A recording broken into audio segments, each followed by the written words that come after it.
but I never thought that that would be a child like you. See that? Her hand just stops. She can't even touch her. And once you understand why, this entire movie hits different. K-pop Demon Hunters just broke Netflix records. Everyone's talking about the music, the animation, Jinu's sacrifice, but nobody's talking about the most devastating relationship in this film. Because Celine and Rumi, this isn't just adopted mom can't accept her demon daughter. This is a story about two different kinds of pain, and understanding the difference between them is literally what saves Rumi's life. I'm about to show you how this movie uses one psychological concept to turn a fun K-pop demon story into something that'll make you feel things. And by the end, you're gonna understand why Celine's love almost killed Rumi, but Rumi's guilt is what saved her. Okay, first we need to understand what Celine did to Rumi. From the time Rumi was a child, Celine taught Rumi one rule: our faults and fears must never be seen. Hide your demon marks, cover them up. If you're perfect enough, maybe they'll disappear. Maybe you'll finally be normal. Now here's where we get psychological. There are two types of pain: guilt, I did something bad; shame, I am bad. Guilt is about actions. I hurt someone. I can apologize. I can fix this. I can do better. Shame is about identity. I'm broken at my core. There's something fundamentally wrong with me. I can't be fixed. You see the difference? One gives you something to do, the other just destroys you. And Celine taught Rumi shame. Not on purpose, she genuinely thought she was protecting her. But every time Celine told Rumi to hide, every time she flinched at those demon marks, she was sending one message: the real you is unacceptable. And Rumi, she internalized it so deeply that her body started to break down. Watch this. She literally loses her voice. That's not a random plot device. That's what shame does. Shame tells you you're not worthy of being seen or heard. And in Rumi's case, that became physical reality. The more she tried to hide, the worse the patterns got. Because shame doesn't go away when you suppress it. It grows. And here's the really messed up part.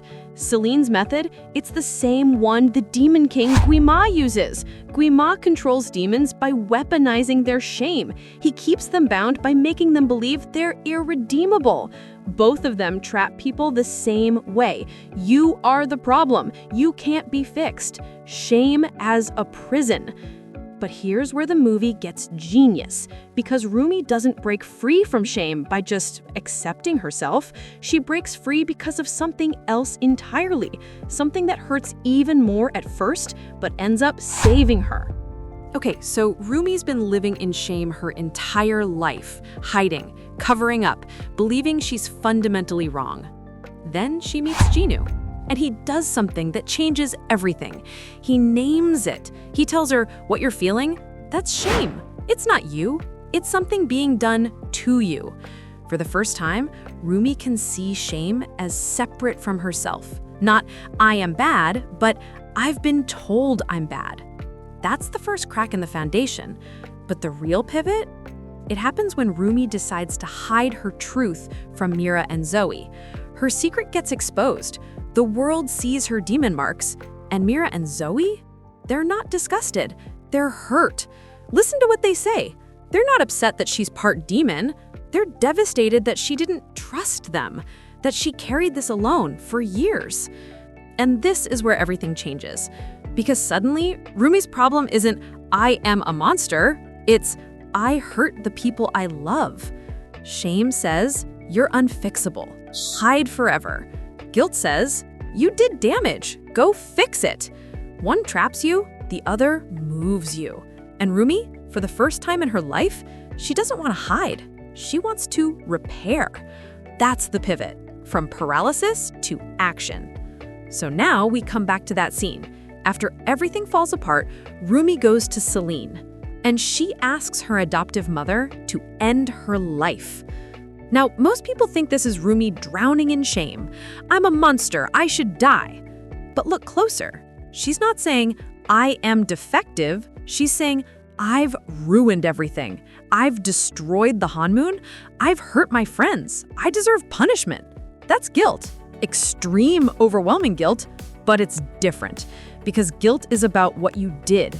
And deep down, guilt believes you can make amends. But Celine, she still can't see it. She wants to cover it up, lie to Mira and Zoe, go back to hiding.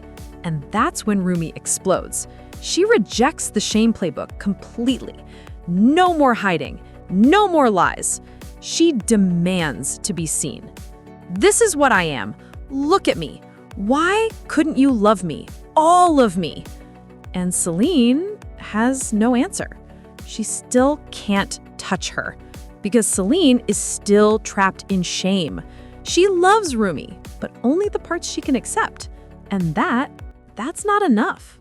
But here's where this movie does something beautiful. Because Rumi's final performance, it's not just about self-acceptance.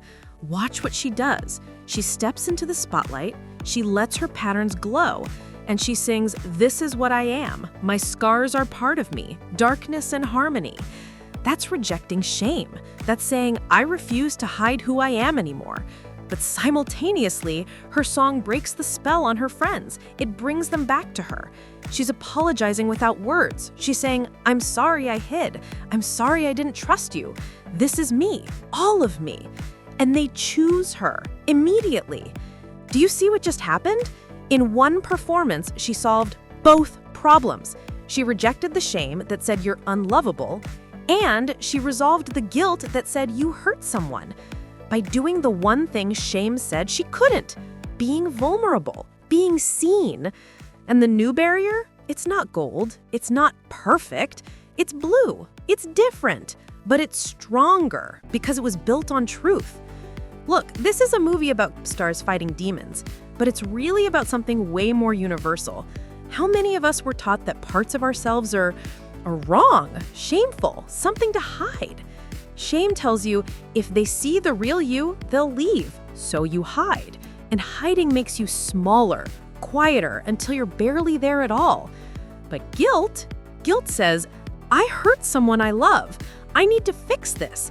And guilt gives you something to do. Rumi spent 20 years drowning in shame, but it was guilt, painful, horrible guilt, that finally made her move. Because guilt said, go make it right. And shame only ever said, you can't. Celine taught Rumi that hiding was protection, but Mira and Zoe showed her that being seen is what actually saves you. So if you're carrying shame about something you can't control, your identity, your past, who you are at your core, I need you to hear this. That's not guilt. Guilt is about actions. Shame is about being. And you're not bad, you were just taught to believe you are. The way out, it's messy, it's scary. It's standing in and saying, this is me, all of me. And trusting that real love, the kind that Mira and Zoe gave Rumi, doesn't ask you to hide. So yeah, Celine couldn't touch Rumi because she was trapped in a shame-based system that said love requires perfection. But Rumi broke free by choosing guilt over shame, by choosing action over hiding, by choosing to be seen. If this hit you in the feels, smash that like button. Drop a comment if you've ever felt like you had to hide parts of yourself to be loved. And subscribe, because next week, I'm breaking down why Jinu's betrayal was actually inevitable from a trauma perspective and how his guilt mirrors Rumi's in ways most people missed. Thanks for watching. And remember, you deserve to be loved for all of you, not just the easy parts.